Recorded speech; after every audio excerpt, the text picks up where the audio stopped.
Psalm 34. Radiant deliverance and the fear of the Lord.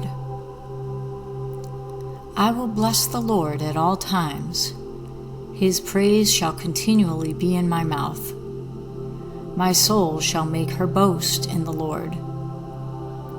The humble shall hear thereof and be glad. O magnify the Lord with me, and let us exalt his name together. I sought the Lord, and he heard me, and delivered me from all my fears.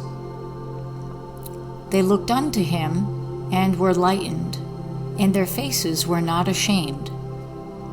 This poor man cried, and the Lord heard him, and saved him out of all his troubles. The angel of the Lord encampeth around that fear him, and delivereth them. O taste and see that the Lord is good. Blessed is the man that trusteth in him. O fear the Lord, ye his saints, for there is no want to them that fear him.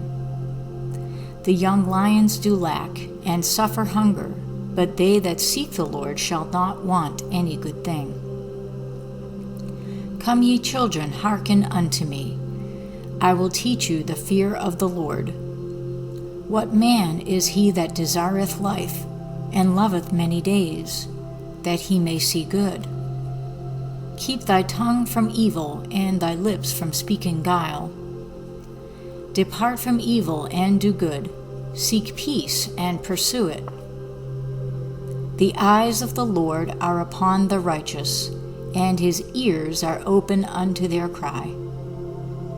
The face of the Lord is against them that do evil, to cut off the remembrance of them from the earth. The righteous cry, and the Lord heareth, and delivereth them out of all their troubles. The Lord is nigh unto them that are of a broken heart, and saveth such as be of a contrite spirit.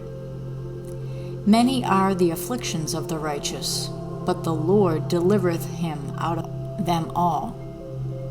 He keepeth all his bones, not one of them is broken. Evil shall slay the wicked, and they that hate the righteous shall be desolate. The Lord redeemeth the soul of his servants, and none of them that trust in him shall be desolate. Devotional meditation. Psalm 34 is a psalm of unrelenting praise birthed from deliverance. David wrote it after being rescued from peril, and it carries the joy of the saved and the instruction of the wise. This psalm is radiant with testimonies. They looked unto him and were lightened. It is both personal and communal teaching the fear of the Lord and inviting others to taste the goodness of God. This is a psalm for those recently delivered, those who teach others to revere the Lord, and those whose hearts have been broken open by divine nearness. Invocation of Activation. O deliverer of the righteous, I bless you at all times. Let my face shine with your glory, and my heart be clean in your presence. Teach me to revere you and to walk in peace. Let none who trust you be desolate. Amen.